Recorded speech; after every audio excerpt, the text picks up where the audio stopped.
Welcome everyone to Anchor Conversations. It's been a while. It's been a while since we've had this conversation. Yeah, I mean, I feel like the end of the summer we yeah, I was gone and we didn't do them for a couple weeks. So it's good to be back. It's good to have another conversation with you. It Anchor is good. conversation. It's Good good to to have be an anchor back. conversation. I also feel like a fish out of water a little bit. Like I gotta relearn how to swim. Well, that would be the Yeah. fish in the water if you're relearning how to swim. You know what I mean? And right back at it, everybody. Just I like we never left. It's a well-oiled machine. I am feeling like the Little Mermaid trying to learn how to walk. She didn't have any problems walking, did she? Actually, it's been a long time since I've seen that movie. Did she She have problems totally walking? did. Yeah, when she got her legs, she had a hard time walking. Oh. I mean, it makes sense. I mean, I'm not disputing it. It makes sense. I just forgot that part of the movie. So that would, yeah, so then your point stands. All right. I mean, you could have Thank used you. a normal one, like it's like, it's riding a bike after a while. It's you can do it, but it's a little awkward, or trying to drive a Well, stick shift after a while. You went Little Mermaid. I don't, okay. which is weird for you because it's Disney. You're not a huge Disney fan. I'm not. Do you I think do you the want to hit fish out of any? water thing, brought me down. I was thinking of a fish trying to walk. You feel like the Grinch in Whoville? Totally.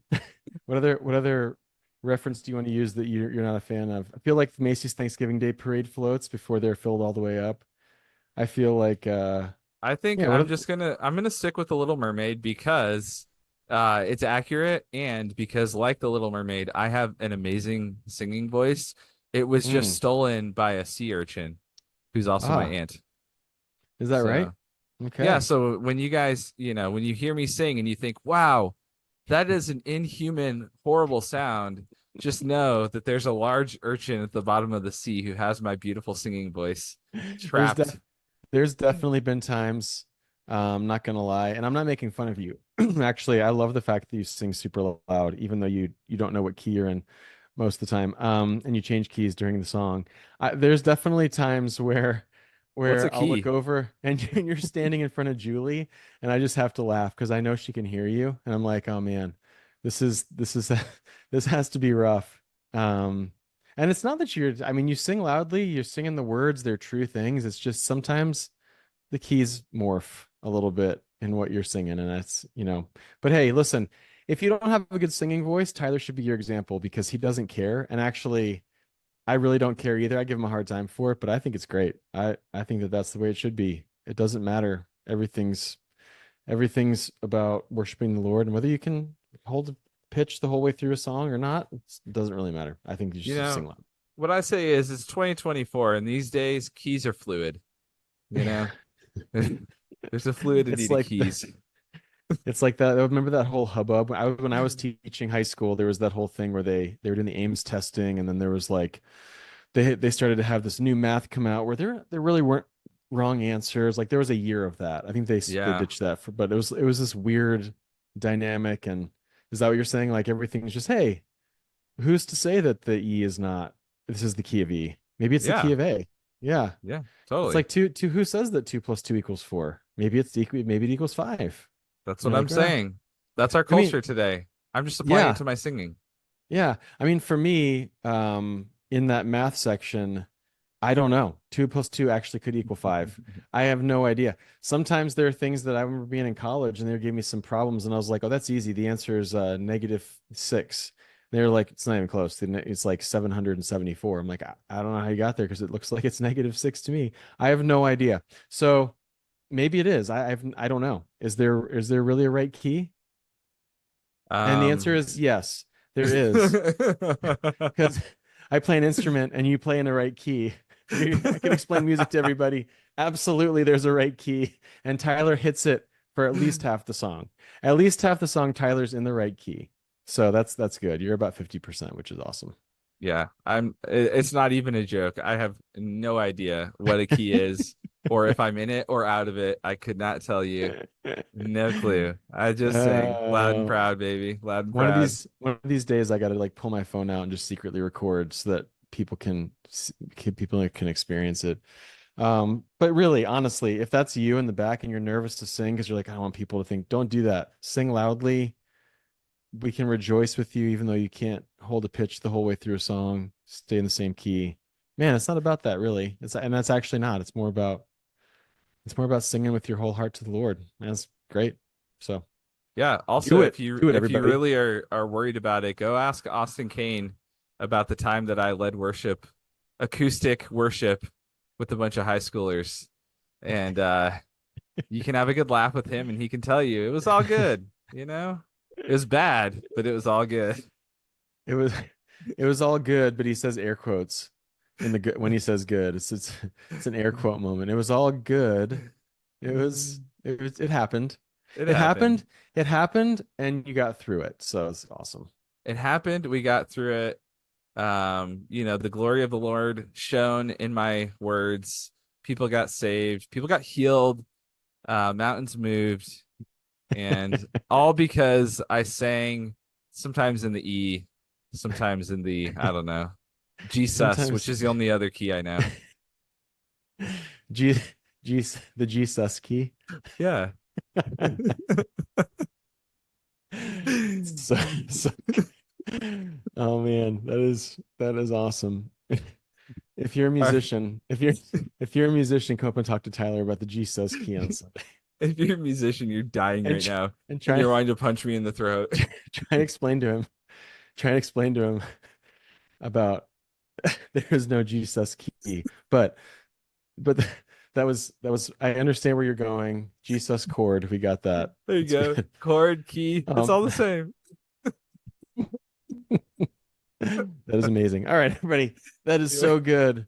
Either way, what I will say is, Tyler, when I hear you sing, you burn brightly like a lampstand in the middle of a dark room. It's amazing. I'm not sure Good how we're going to transition. transition this into the sermon, but I'll let you try and figure it out from here. What's great is that it's my job to transition, and usually you see me deep in a dark hole, stuck in mud, and you cue the transition for me. I realize that we have to pull out. Like we just can't keep going into this dive. We gotta pull that ripcord. We gotta try and get out of this thing really quick. So that's just try and get us out of it. But yeah, so here we are. You heard me call a chord a key, and you knew it was time. It's time. Yeah, we lost everybody. I'm We surprised if did. you're still listening. Well done. Thank you for still Yeah. being with us as we talk about this sermon from Sunday. Yes. Sermon from Sunday, our 5-year anniversary, which is pretty wild to think. And I don't know if this was said on Sunday. I don't think it was, but a lot of church plants, especially church plants that were planted prior to 2020, 2021, don't make it 5 years. It's definitely the 3-year mark is about the average, I think, for how long a church plant is going to make it.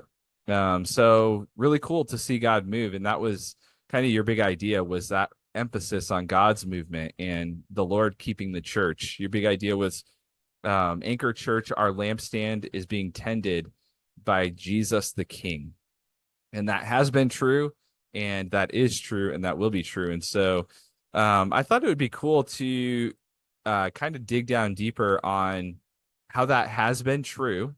You had these 3 points, so we're going to drill down deeper on them, and just think really practically how this has been true, how God has kept us, and kind of look forward to just things that you're hoping for in the next 5 years or so. So let's get started. Your first break it down point was that though the world is dark, Jesus burns brightly. And we've seen that in 5 years at Anchor. So I want to just invite you to kind of reflect on the last 5 years, and how have you seen Jesus burn brightly at Anchor? Yeah, I, there's been there's been so many ways. It's hard to narrow it down. I'd actually be interested to hear some of everybody's, if you're listening to this, some of your opinion on how you've seen it, how you've seen the Lord burn brightly in here at Anchor. I think that when we think back to things like well, I can only speak for myself. I think some of the darker times for me where I've seen Jesus really come through were right at the beginning of the COVID season. Um, and a lot of that, I don't know if I've shared a lot about that, but a lot of that was just because, we didn't know what was happening. Nobody did. But we had to make decisions on how to proceed and go forward and what that looked like. And that first week between, I don't know if everybody remembers, if you were with us during COVID, we had a week where we just did a Zoom phone call because we didn't know what else to do. I think it was Easter Sunday, or it was right around Easter Sunday. It was like Good Friday, maybe. I don't remember. But before we figured out what was going on, we didn't have a live stream. I was talking to Luke Simmons. My last meeting was with Luke Simmons, who's the lead pastor of Ironwood church out in Queen Creek, and we were meeting on I think it was a Thursday. He goes, "Hey, are you guys meeting on Sunday?" And I said, "Yeah. Like, why wouldn't we meet?" He goes, "Well, I was just talking with a couple other churches. I was talking with Adam Bailey over at Christ Church, and I don't think they're going to meet this week. They're going to take a week off and see how it goes." And I was like, "Oh man, like I don't want to be the lone church that meets." I didn't know that. Like I had no idea. And I said, can you just text me and let me know what you're going to do?" And so he texted me later the day. He said, "Yeah, we're going to take this week off." I said, "What are you going to do?" He said, "Well, we're just going to use our live stream." And for me, if you remember back in the day, we were a church plant. We did not have a live stream. We had nothing on nothing online. I went, "Well, how do you do that?" He's like, "Oh man, like you just got a just camera or whatever." And so I remember spending it had to have been between that Thursday, I think we just did a Zoom call on Sunday, and the whole next week, I probably spent 40 hours researching, watching YouTube videos, calling different places. I remember one time I was doing some research, like the YouTube video said, all you need is this one cord. It's easy. You can just go get it at the Apple store. Well, the Apple store was closed. You couldn't go in there. And so I thought, I don't even know how to get this. Amazon was sold of everything because everybody was looking for equipment like this. I finally had to go to some store in downtown Phoenix that had like a used one. It was a crazy week. But I will say at the end of it, looking back, I can just see how the Lord met us and met me, and um, he kept us through that. We a lot of churches that I knew that became kind of planted a church around us when we didn't make it through COVID. So the Lord was burning brightly in that season for us. I think about some of the ministries that we've started, baptisms that we've had, getting community groups up and running, hiring Chris, hiring Peter. Like I just think that there is the elder team that we have, the staff that we've had, those of you that are serving in ministries, like just watching some of that take place over the time um, since we planted has just been a burning brightly moments for me. I can think, I mean, I could go on and on about just specifics, but times we've gotten together as a church. I still remember our first Christmas where we all got together and had a Christmas party, and it was just all the church, or our first Sunday, or so. Yeah, I think the Lord's burned brightly. I think that I've seen depth of growth of discipleship with people. I've seen people continue to grow and be molded into the person that Jesus wants them to be in their own individual lives through their huddle groups or community groups. I've seen myself be challenged through the preaching series, which is not normal. I don't think that that's totally normal for pastors. And maybe I'm speaking out of line, but I just know from being around pastors for a long time, a lot of times pastors use the sermon as just something to tell the congregation. They're not as fed by it. That has not been my experience, and Tyler would agree. I think would agree with that. Like over the course of Anchor Church, I could tell you very specific things the Lord's taught me through the letter or through the book of Jonah when we went through it, through the book of Ruth when we went through it. We did a series on This Is Us, about, hey, what's the Christian perspective of the world, what I learned through that, going all the way to into the Gospel of Mark. Like there's been moments where I just think the Lord's met me in the sermon series, which has been amazing. So I just see God's hand all throughout, as he's burned brightly. What about you? I'd be interested to hear what you have to say about that, Tyler. Sorry for rambling so long. No, you're good. One of the things that I thought about was I won't get too deep into this because this isn't the right place to do it.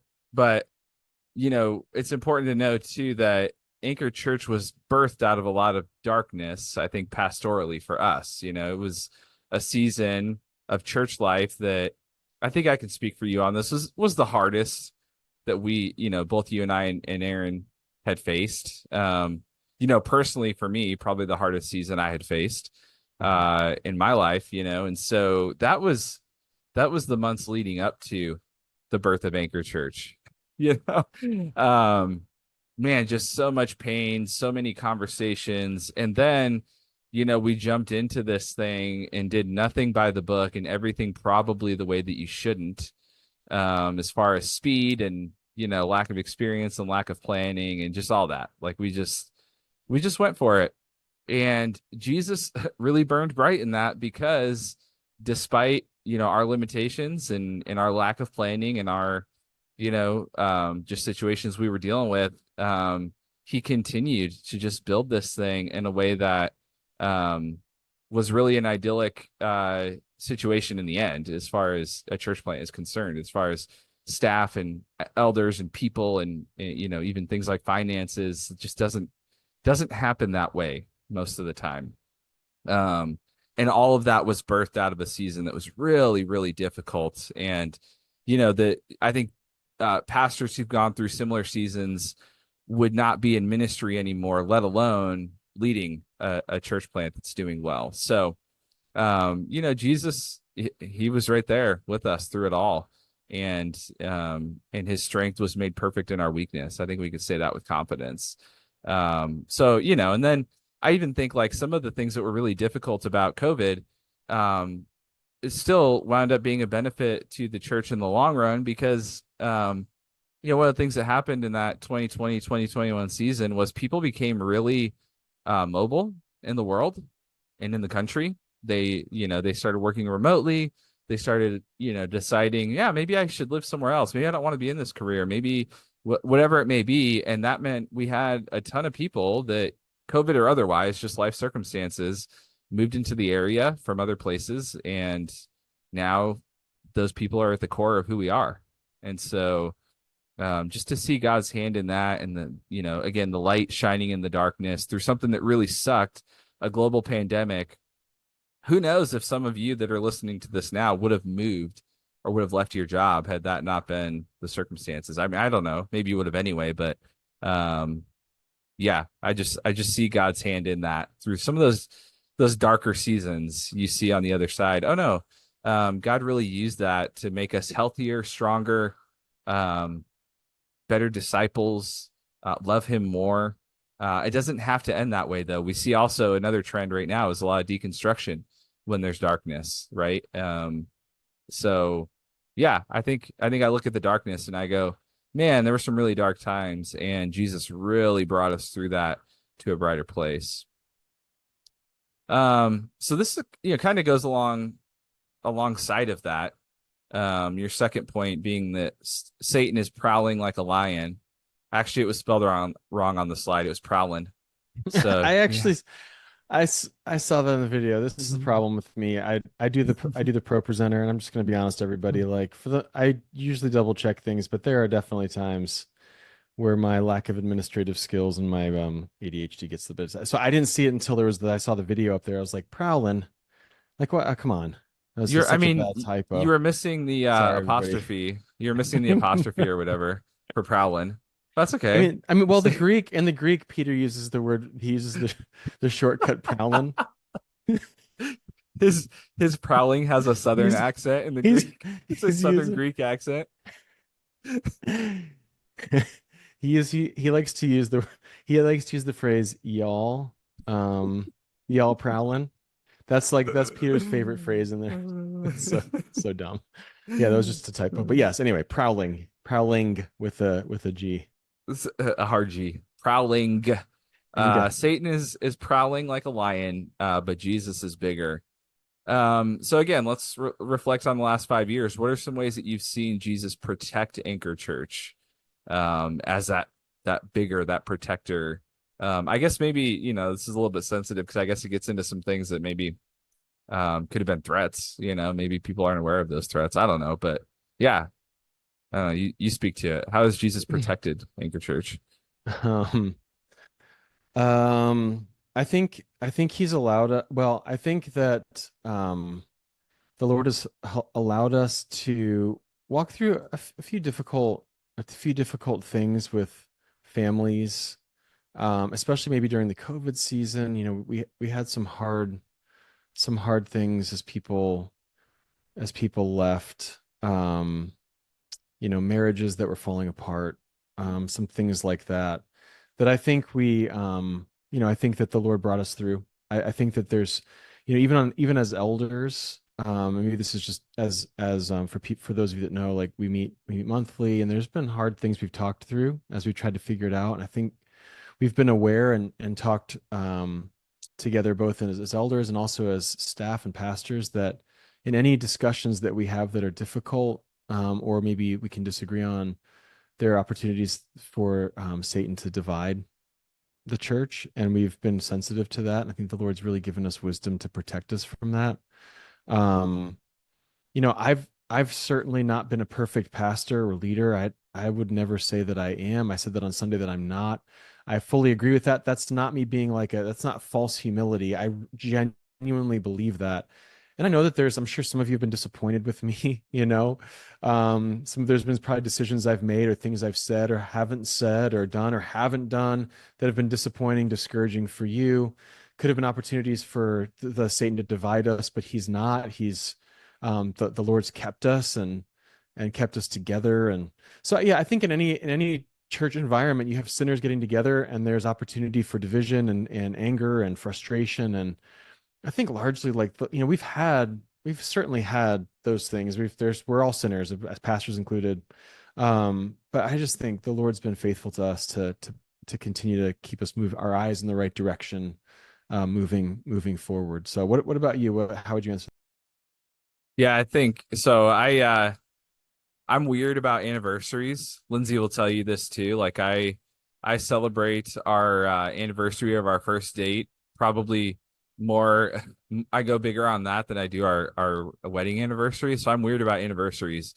So I had actually, you know, done like a mini pastoral celebration for our 5-year anniversary back in March, because that was really when the first core team meeting was. And so I was like, man, that's like in my mind the anniversary. Um, and so at that time I had written you a letter, Jason, about, you know, just your leadership during that time. And I won't go through them here. It's again not the right place, but I listed 9 things that just came to mind for me as, you know, kind of landmines that could have blown up our little church plant at the time or over the last 5 years. 9 opportunities for Satan to, like you said, create division, get a foothold. And you know, some of it was, you know, more, you know, pastoral, some of it was more personal, some of it was more global church stuff. I mean, just all these opportunities. And through all of it, you know, God has kept us. And yeah, I think that togetherness, we've seen other churches in our area that are bigger and more established, who didn't have that, you know, for whatever reason. You know, God allowed them to go through a process that was less unified, which I still think is in the Lord's sovereignty and in the Lord's hands, obviously. But just recognizing, like, we were this little baby church plant for a lot of this time. You know, we're more established now at 5 years in, but we're still not all that established. And yeah, the unity piece of it that Jesus seems to be holding together is really cool. The other thought I had too, this is kind of an aside on this, but I was watching that video that played before the sermon, and it was really cool to see like this theme of what's your favorite part about Anchor. And I mean, it was people and community for almost all of it, you know, other than Ben talking about air conditioning like a weirdo. Um, it was people and community. And I was struck by how much, even as pastors, like, we want to grow in that area. We don't think that we've even come close to, you know, the level of community that is possible for us. That passionately one is still really aspirational for us, you know. And I just had the thought, like, I agree. The people, the community is what I would have said too. And like, how much more opportunity, like, if you're, you know, if that's your answer, the people, the community, and you're not serving, you're not in a community, an Anchor huddle, an Anchor community, man, you have so much more opportunity. You're only scratching the surface. and as a whole, we have that opportunity too. So I'm super grateful for how Jesus has protected us from Satan through unity. And I'm also like, and we have so much growth that could happen in that area that would be really cool to see. So, Yeah. um, yeah, I guess that kind of leads us into our last point that Let you me say made. one Oh, more go thing ahead. really quick as you were talking. I just was reminded of one specific thing. I think that during and right around that area or that time of the pandemic, you know, we had planted the church, and it took a lot of energy. You kind of said that we kind of came in from a difficult season and pastorally, and it was more just because I think of um some ways that we were, I can speak for myself, that I think I was um maybe misrepresented, not treated as fairly as possible in moments. And and so coming out of that, like it took a lot of mental energy and spiritual energy in some ways to plant. And then when COVID hit, it felt like a little reprieve, but it really wasn't. When we had to kind of relaunch the church again, it took another spot of energy to do so. And there was a season in there right around the time, I remember Bill Wilson was over at my house sometime in that season, just helping us redo some things. We kind of decided to do some remodeling in the house, and I was just feeling so like tired and drained, and there was such an unknown. I feel like there could have been opportunities for Satan to discourage me from like, you know, continuing being a pastor during that season, whatever. And I remember my tree out front at the same time died. Like I have a really big tree in my front yard, and every leaf fell off of it and the branches started dying. And I called an arborist because I didn't know who else to call, and said, "Hey, can you come look at my tree?" They said, "Take a picture of it, send it over." I sent it over to them. And this was legitimately what the guy said to me. He said, "Cut it back as far as you can and then pray." He goes, I mean, I don't think it's going to make it. I don't know what happened to it, but it looks like it's got sunburn and it's whatever, which is such a bummer because I looked at I would every like that tree provides a shade in our front yard. And I remember waking up one morning and I had cut it back. Kevin Bauman helped me come over. We cut the whole thing back, and I'm like, okay, I was praying, looking out my window. And I actually was like, this is a little, I felt like the Lord was saying, hey, this church plant, or maybe even I just prayed it, Lord, if our church, like what's going to happen after COVID? I have no idea what we're doing. Um, and I'm taking every single ounce of whatever you have happen with this tree as a sign as to what the church is. I don't know, it's probably not biblical, but I was like, we're doing it. So every day I'd walk out there and I'd be looking at the tree. I wouldn't see any signs of life. I'm like, Lord, what are we? Is our church dying? Like, what's happening? I just remember one day like walking out and I was like, hey, there's like a little bud on that tree. Like, is that green? Like, is there green on that tree? And over the next few weeks, like it started to like blossom, like bloom, you know. And I just, for me, I don't, you know, that could have just been me being wishful thinking. I actually think it was the Lord encouraging me in the moment, because I do think that there could have been moments where Satan was wanting to just prowl around and devour me, as even wanted to lead a church during a pandemic, like to I not even know what we're doing, not being able to meet, get together, build something, that kind of stuff. And I feel like the Lord cared for me in that. It was just a light. So that was another thing I just wanted to mention. Like I do think the Lord is with us. I think he has kept us. I think he has protected us. I think he's moving in us, and he has more. There's more to do. Yeah, that's great. Yeah, thanks for sharing that personal example too. Yeah, I mean, um, one of the things on my list that I sent to you was, an elder getting burned out was one of those landmines. And, in 2021, I got straight up burned out, and that a burned out elder slash pastor is a scary thing for a church. There's a lot of opportunity for hurt and, things to happen. And Jesus, through you, through Aaron, through others, um, we see that like his protection, right, of me and my family and the church through things like that. So, man, we could probably go on with a lot of different Yeah. Personal scenarios. anecdotes. But yeah, church, hear us. God has been good. He's protected us. He's been big. Yeah. And so with that, let's look forward. You said though our future is unknown to us, Jesus knows it, and what a comfort that he knows it. So, just looking ahead, what are some things that you hope to see Jesus do in and through us at Anchor? This could be, I guess more small scale, just personally in people's lives from a discipleship standpoint, maybe larger scale in the community. What are some things that you hope to see in the next 5 years? I mean, I think it starts with the warning to the Ephesians. I mentioned this in the sermon too, but it's easy for us to become complacent as a church. Whether we like it or not, everyone, we're 5 years in, we're not a church plant anymore. We're still mobile, but we're not a church plant anymore. We're a church. We still meet in the schools, but so it feels like a church plant, but we're not. And it's easy for us to get complacent, which is why I think this series on living on mission and what that looks like for us. I'm really feeling like what the Lord wants to do in this series is pretty monumental. Um, I'm wondering if in this series I had a different sermon series planned than this one.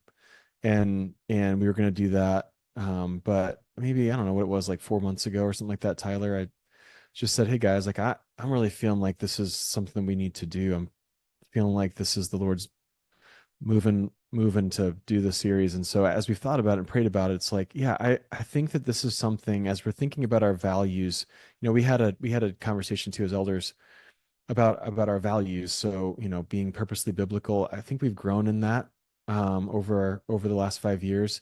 Joyfully generous, I think we've grown in that. We haven't reached any maturity in either one of these, but I think we're growing in that. I think we've seen movement, community groups have pushed forward that huddles, both of those values, our benevolence, our counseling fund. We've tried to continue to be generous.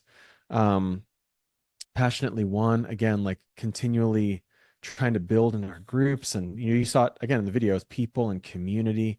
I think the one that we haven't really addressed as much as relentlessly outward. No, I think we are welcoming. So I think that is something that we've grown in. I think people come into the church and feel very welcomed, which is a testament to you growing in that. But when it comes to unbelievers and reaching the lost in evangelism, I really think that what Jesus is talking about to the Ephesian church has to do with evangelism. I think their first love is the gospel. And I think there's probably multifacets to it. It's the gospel, it's Jesus, but it's also their first love to say this gospel makes a difference in people's lives. When Paul came, the first converts there in Ephesus became the church members, and then they just grew. You think about all the pastors that were in Ephesus, with John was there, and Timothy was there, and Paul was there, and they had lost something about this zeal for the gospel. And to see Jesus work in people's lives, that Jesus, I mean, it's the strongest he comes to. I'm going to remove, this will not be a church anymore if you don't change this in Revelation. And so I think that's just to be a warning to us. And I'm wondering if in the next 5 years, one of the things the Lord wants to do is cause us to be a church that doesn't simply grow through transfers, people coming in from a different church, but grow through neighbors that don't know Jesus. The one more phrase is the phrase of our series, what it's called. And the reason we're calling it that, and I'll say this on Sunday, but when we look around the room at church, first and foremost, there's empty seats. And that empty seat is somebody that doesn't know Jesus yet, that we want to invite in. The empty seats at your table when you're going out to lunch afterwards with somebody is an empty seat for somebody that doesn't know Jesus, that I think can be sitting there having a fresh understanding of the gospel and finding baptism and knowing the Lord in a different way. The empty seat at the table at your home is somebody who just wants a glass of wine and you can have a good conversation with. There's no bait and switch. It's just have good food, good drink, spend some time with people that don't know him so that they might come to know him. I just think, I wonder if that's, for me, that's probably the biggest thing over the next 5 years. That and the continual growth of our communities and our huddles and just discipleship. I'm all about, and I want everyone to hear this, I'm all about church size growth. I don't shun that. I'm I would love to see more people in those. I would love to see those empty seats filled with people and have to add more seats. I am working towards that. I want that. Um, I think even more so, though, I would want those of you who are here to have a deeper depth of understanding of what it means to follow the Lord and his love for you and his grace, so that when you talk to your neighbors and they ask you, what is it about Jesus that, why do you go to church? You don't have to wonder and go, oh man, what's the right answer? I want you to have the answer right on the tip of your tongue. Like, well, think about what he's done for me. You know what I mean? Like, why wouldn't I go to church? Like his love and grace for me is so big. I mean, my life was this in the past, and this is what it is now, and it's all because of him. I think that comes through depth of discipleship and growth. Even as we talk about this series, I think that one of the things that we're going to try and address is what scares us about sharing the gospel. We're going to ask you that question, by the way, on Sunday. And we want to hear your answers because we want to tailor some of our videos we're going to be doing and things like that to you. So anyway, I just think that this series, I'm wondering if it's going to kick off. It's interesting that it's happening. This was not planned that we had the kickoff and then we do this series. We had the 5-year anniversary of the series. I'm wondering if there's going to be something there for the next 5 years, that just one more. Who's your one? Let's reach the community for the lost is something that God's going to do in us. That's great. That'll preach. I wouldn't add a thing to it. May the Lord do that in us and among us, man. That's it right there. Let's go. I'm ready. Yeah. Let's do it, everybody. Let's do it. All right. Well, thank you. Thanks for reflecting on the last 5 years. Thank you, everyone, for being a part of the church. Again, that video, going back to that video, it's the people, the people, the people. I love that, that was the resounding response of what we love about Anchor. And, as a pastor, as an elder, amen to that. I agree. The people. Let's continue being that people. A little disappointed nobody said the podcast. That's okay. I mean, we've talked a little bit about Peter's Halloween costume and some other stupid things. The RYL. What did we RY ruler? Okay, hold on. I need to amend my 5-year goal for the next 5 years. I want the RY podcast ruler. to make the list. My goal in the next 5 years is for the podcast to be on everyone's lips when they say, "What's the best part about Anchor?" Oh, podcast. Actually, community people, but podcast. The Yeah, podcast, just yes. some of us throw us a little bit of love on that. But just put it on the list. Come on, air conditioning beat out the podcast. Come on, guys. Hey everybody, we're really grateful for you. Thank you for being there this past Sunday. If you missed it, we thought of you. We were grateful. We were sad to not have you there. We understand things come up, but looking forward to seeing you this Sunday. Please show up this Sunday. I really would love for all of you to be there to hear the beginning of this series and to continue to go on through October. So we're gonna hit it. We're gonna go forward, and looking forward to doing it with y'all. Awesome. See everyone on Sunday. See ya.